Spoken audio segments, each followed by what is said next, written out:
in our last class, we discussed about the flow of control in Python. How a program flow of control takes place when we discuss about our Python program.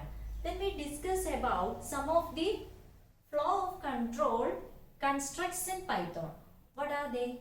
They are, first one is the sequence construct, second one is the selection construct, and the last one is the iteration or looping construct. We also studied the selection construct is also known as decision construct, and the last one, that is the iterative construct, is also known as looping construct. Now we are going to see in detail about all the three constructs. First of all, we need to study about the if statements of Python. So Python is a programming language which supports some types of if statements like all other programming languages. Then here we are going to discuss about the if statements of Python. If statement means it is a conditional statement in Python. Then what do you mean by a conditional statement? Conditional statement means the if statement always work based on some condition. That is why all the if statements are known as conditional statements. It always work based on some conditions.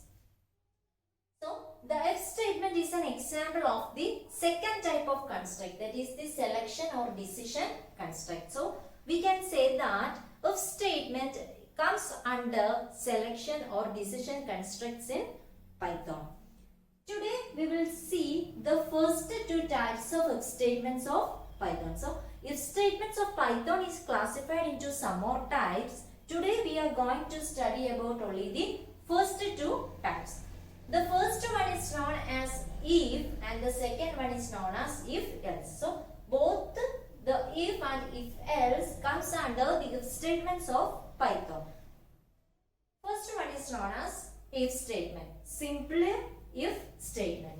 It is the simplest form of the if statement. So simply if we write if, it means that it is the simplest form of our if statement. Now we can see how it works. First of all, this if statement tests a condition.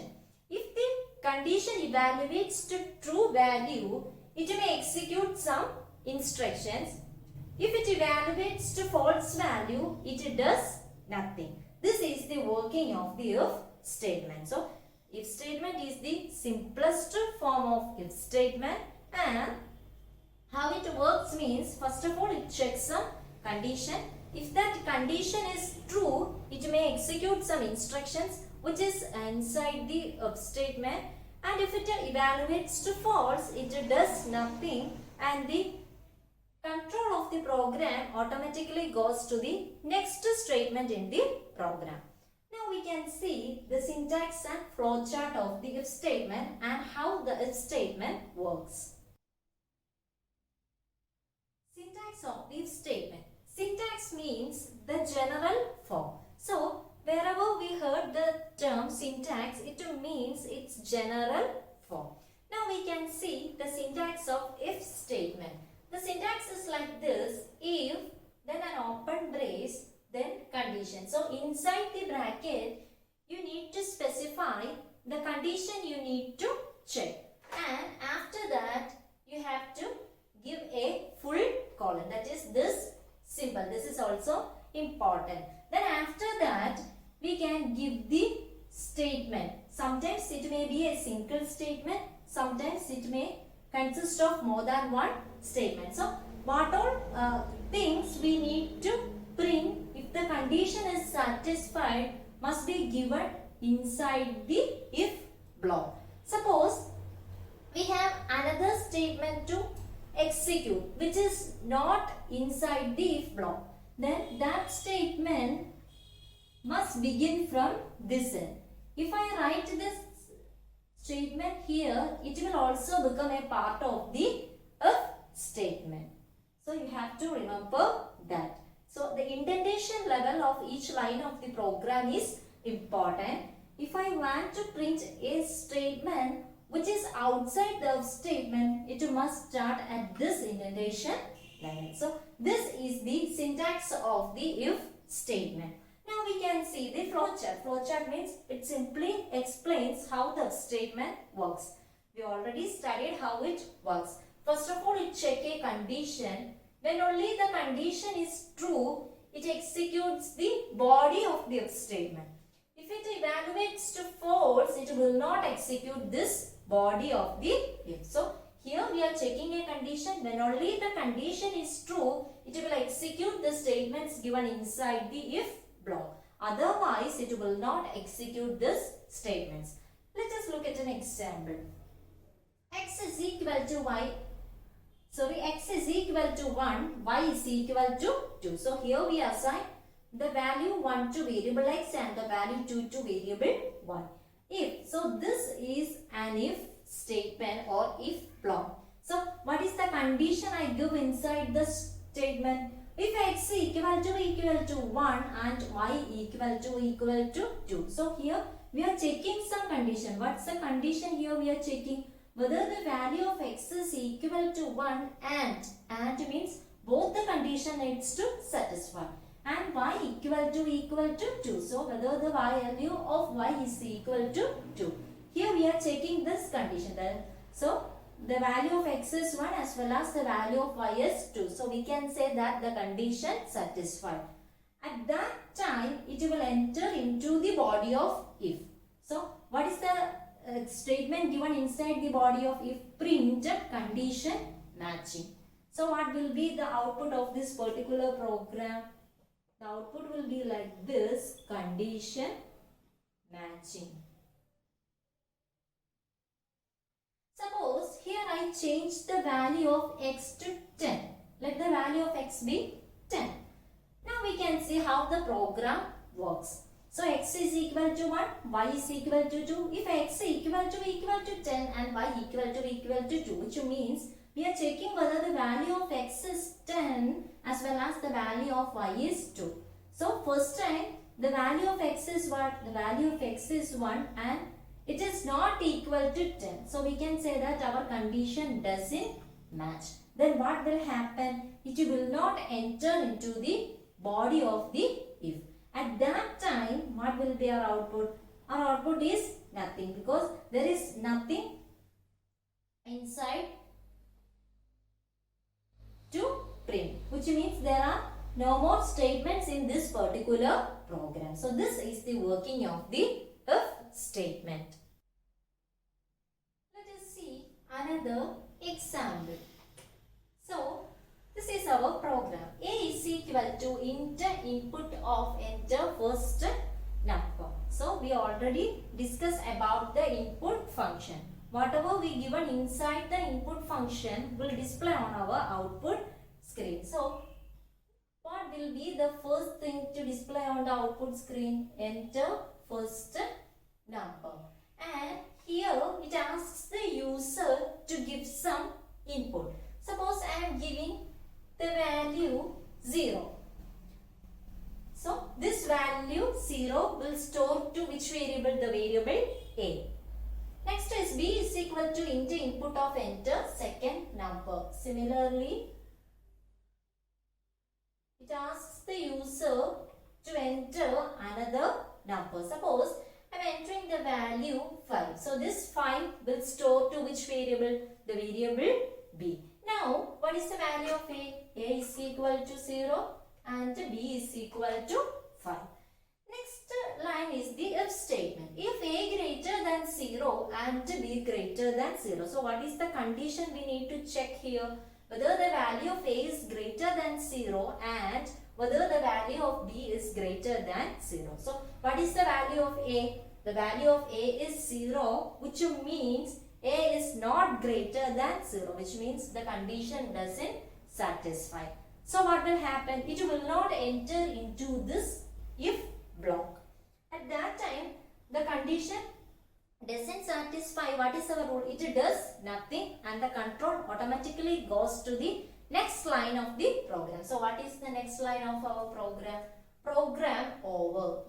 print program over. So that will display on our output screen. Program over. Now I am giving some other numbers as input. So while asking the question, enter first number, I am entering the number 10. Enter second number, there I enter the number 50. Then what will happen? There also it checks the condition, that is whether the value of A greater than 0 and whether the value of B greater than 0. So what is the value of A? It is 10 and the value of B is 15. So A is greater than 0 and B is also greater than 0. At this time our condition satisfied. Now what will happen? It will enter into the if block. And what will happen? C is equal to A plus B. So what is the value of C? Now A is equal to 10, B is equal to 15. So C is equal to A plus B. That is 10 plus 15, which is 25. So the value 25 will assign to the variable C. Next thing is print the result is C. So what will happen?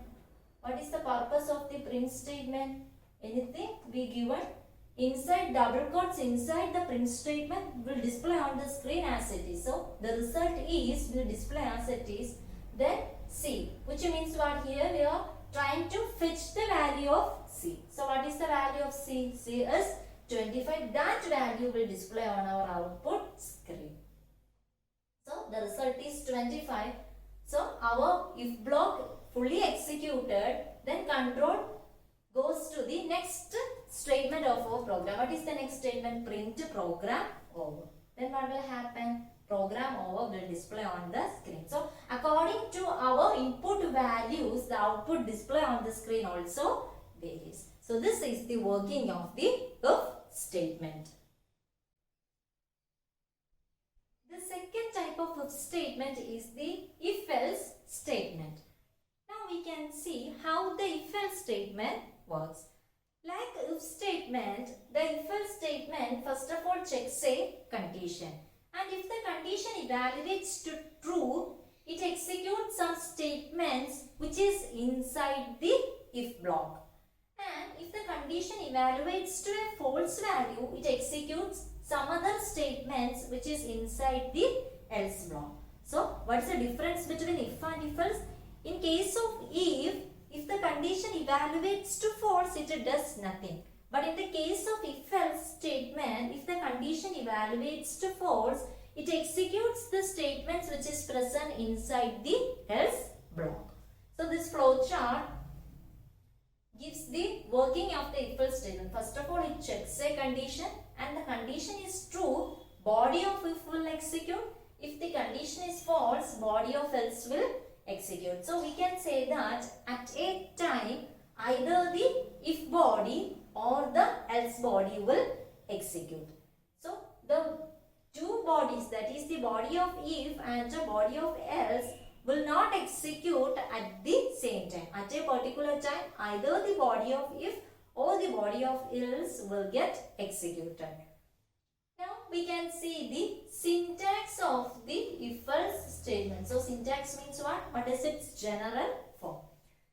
First of all, we write if, then inside the bracket we give the condition and after that a full colon. So the condition can be vary according to our program.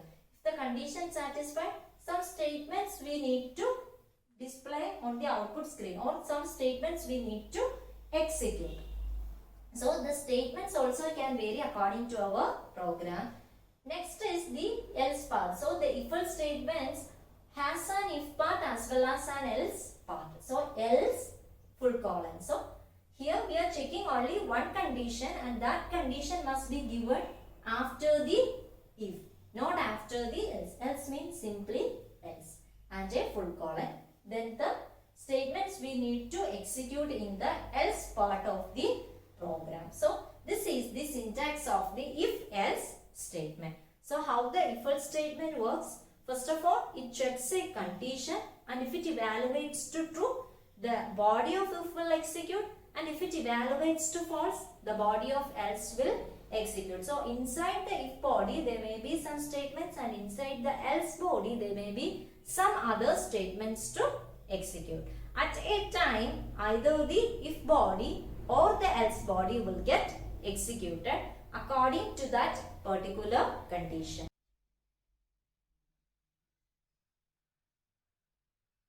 Let us see some examples of the if-else statement. The first one is A is equal to 5. So, the value of A is what it is 5.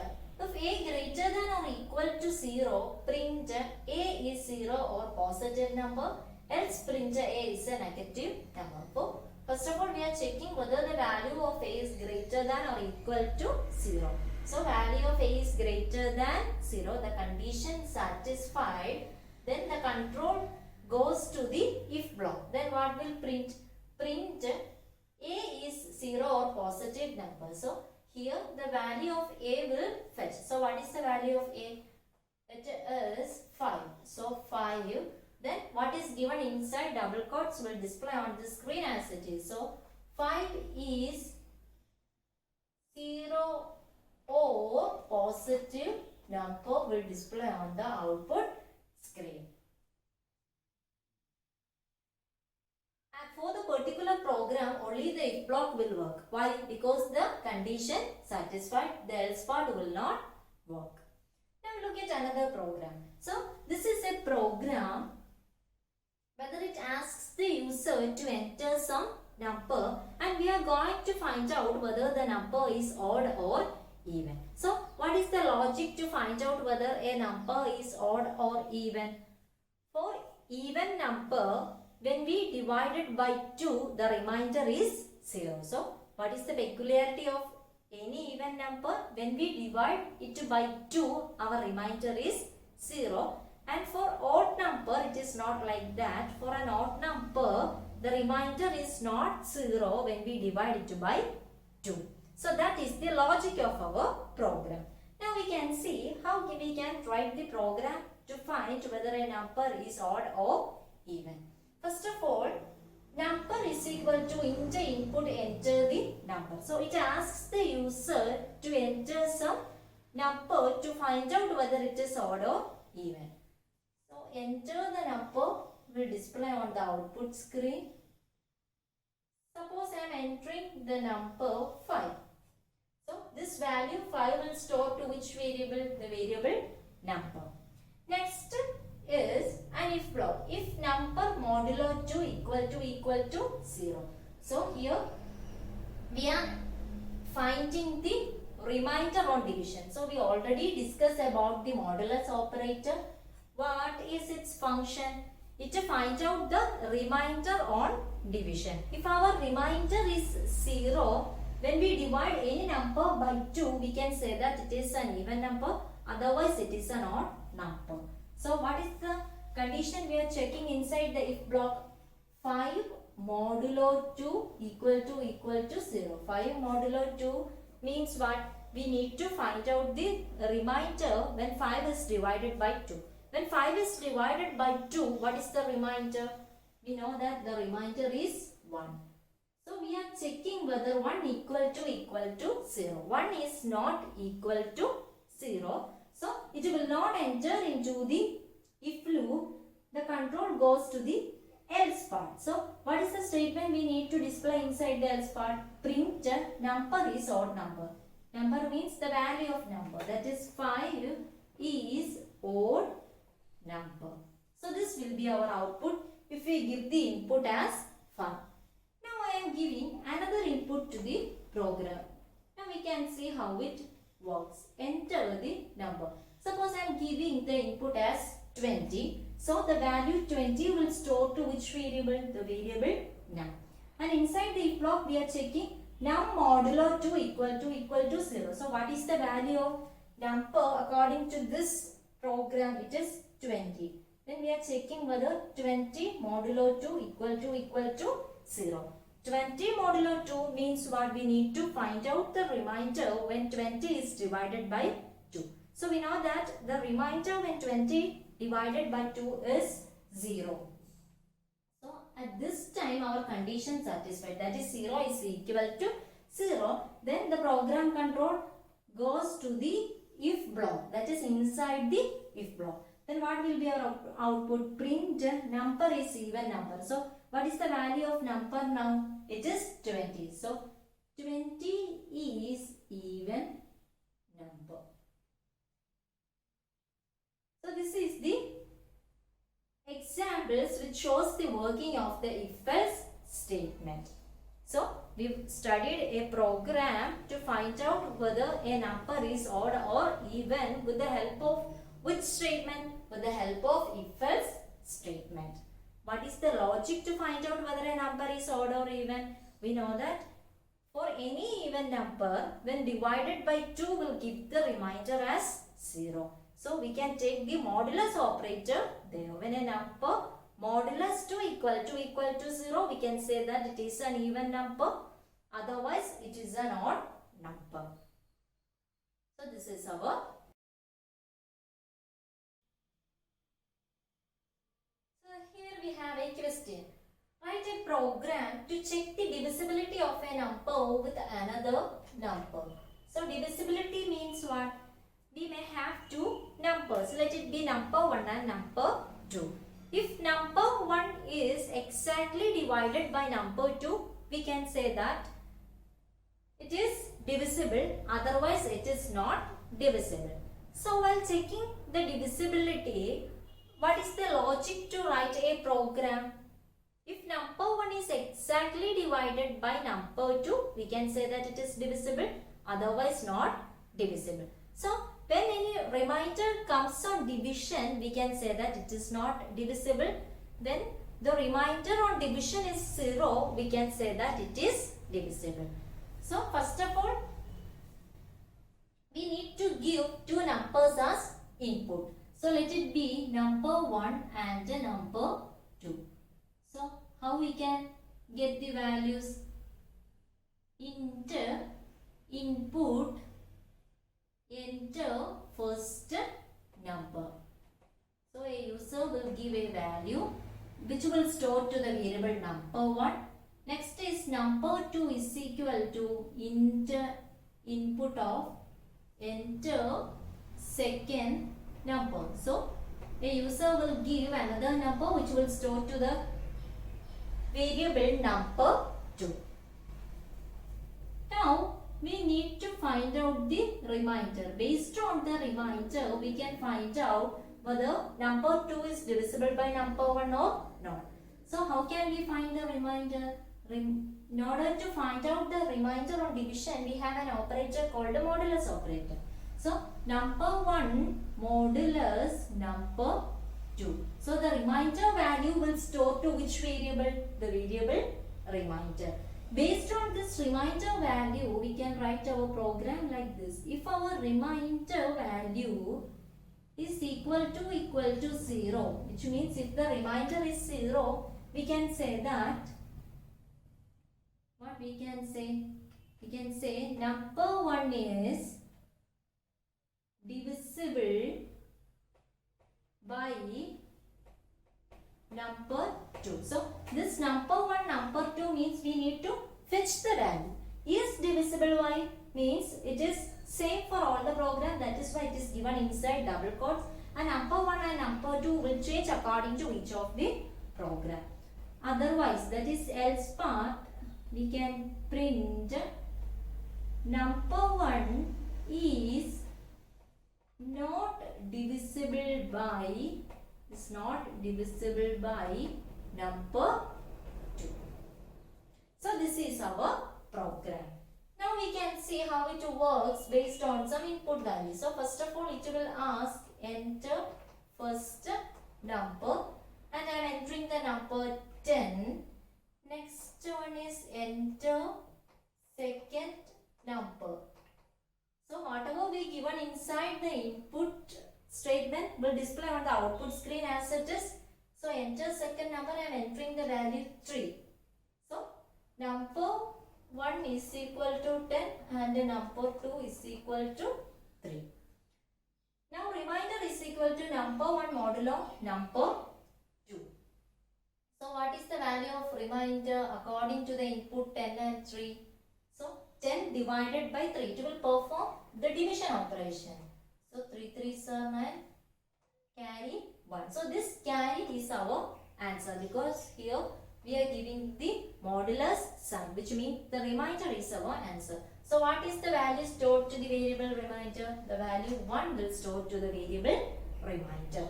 Now we are checking if remainder equal to 0.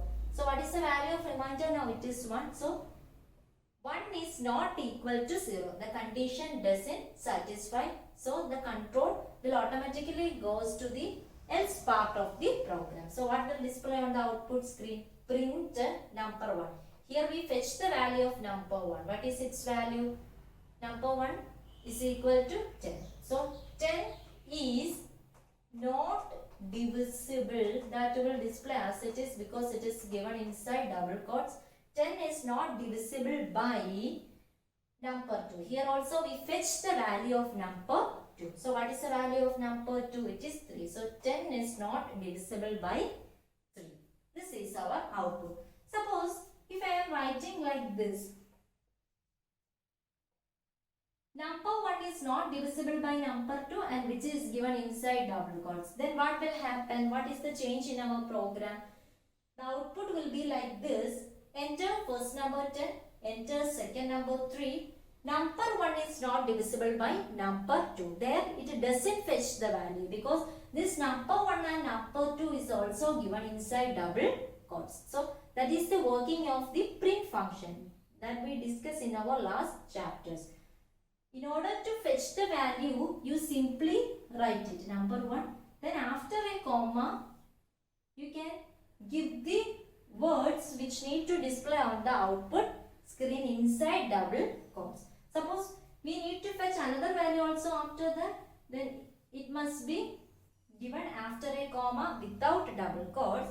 Suppose there is another word also after that. Suppose let it be end. Then you must given it inside double quotes. So if the statement is like this, print number 1 is not divisible by number 2, and what will be our output? Our output will be like this. 10 is not divisible by, fetch the value of number 2, that is 3, then there is an end. So that end will also display on the output screen. So this is the working of the if-else statement.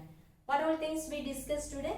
We discussed about the if statements of Python. If statement means it always work on some condition. That is why it comes under the selection construct or decision construct. Today we discuss the first two types of if statement. That is if statement, if-else statement. And we also study some programs come under these two statements. That is if statement and if-else statement. That's all for today. Thank you.